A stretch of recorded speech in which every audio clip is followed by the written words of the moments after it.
Handa na ang ilang ospital sa pagresponde sa mga firecracker-related injuries sa pagsalubong sa bagong taon. At mula sa East Avenue Medical Center, may ulat on the spot si Bernadette Reyes. Bernadette? Rafi, 6 na kaso na ng firecracker-related injuries ang naitatala dito sa East Avenue Medical Center simula December 21 ngayong taon. At ang ilan sa mga ito gumamit ng mga legal na firecrackers tulad na lamang ng quitis at whistle bomb.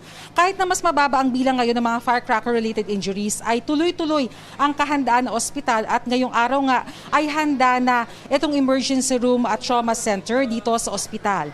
Kasama natin ngayon si Dr. Kevin Chua, ang Chief Resident ng Surgery Department ng Ospital para ipakita sa atin ang kanilang kahandaan. Magandang tanghali po sa inyo, Doc. Doc, ano po mga paghahanda nyo po dito sa trauma center sa posibleng pagdagsapo ng mga pasyente? So unang-una, meron po tayo dito na nakikita natin ang ating FWRI area o ang fireworks related injury area. Dito po natin i-receive lahat ng pasyenteng dadalhin na may injuries na may kinalaman sa paputok. No? Catered and tailored po ang area na to para sa kanila. Para sa kanila po talaga. And Doc, nakita ko, naka-ready na yung ilan sa mga kagamitan po ninyo dito. Kahit nasa ngayon po, wala pa po tayong nare-receive po na mga cases. As of today, wala pa naman. Doc, ano po itong mga gamit po na meron po kayo ngayon dito? So meron tayong 2 tables dito and naka-ready yung gamit natin in case meron tayong kailangang gamutin na pasyente. So ito yung mga ilan sa kagamitan po natin, no? Gaya nitong parang martilyo o ang tawag po dito ay mallet, no? So pampukpok siya sa mga pins kapag meron tayong kailangang ayusin na fracture sa operating room. Parang ang lakas nun, Doc, Yes, talagang ma'am. ganun siya. Opo, kasi kailangan natin ipukpok yung parang pako or yung pin sa buto. Okay. Ito naman po, ano naman po So itong magkakatabi? ito po ay rongeur na tinatawag. No? Iipiton dito yung buto para ma-dislocate at matanggal namin siya doon mula sa kanyang kinalalagyan. No? Parang po siyang plies, Doc. Yes, parang plies po yung mechanism. 3 klase po yan, depende sa pangangailangan ng surgeon. Ito naman ay malaking ito, wire cutter po ito. Pamputol po ng mga wire sa ginagamit natin pag nag-aayos ng mga fracture at mga bali po sa buto. Doc, paano naman po dun sa mga cases na malalaki na yung mga buto na kailangan po talagang putulin? Okay, sige. Meron tayo dito na itong nakikita niyo po itong alambre na to na kahit maliit siya, no, ay kaya po nitong putulin ang malalaki nating buto sa paa, no? For example na lang, papakita ko lang po. Para po siyang lagari? Yes, parang ganito yung ginagawa. Doktor, pwedeng mahingi yung braso po ninyo. Ayan. Ilalagari natin yung wire dito sa buto hanggang matapyas po natin siya.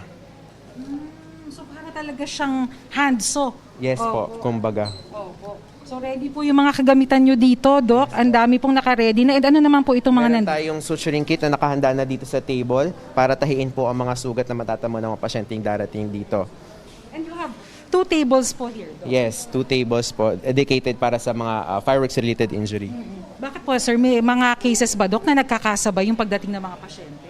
Yes, usually during this time we expect a surge sa mga pasyente na may fireworks-related injury. And as per mandate ng DOH, tailored talaga at dedicated itong area na to para sa kanila.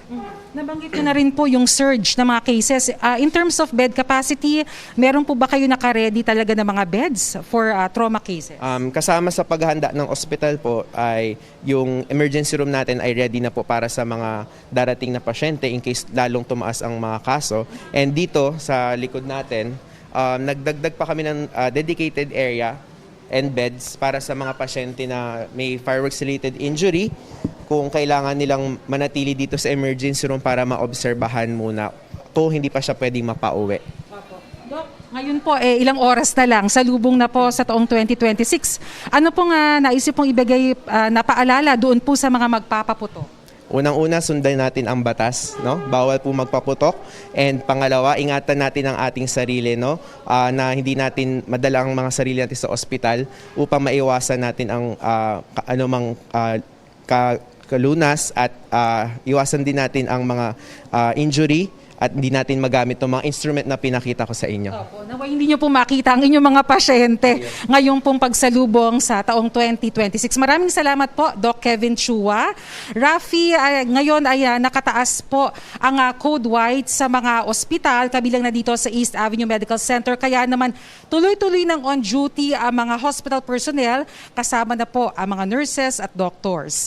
Mula dito sa East Avenue Medical Center, isang maligayang bagong taon sa inyo, Rafi. Happy New Year din. Maraming salamat sa iyo, Bernadette Reyes.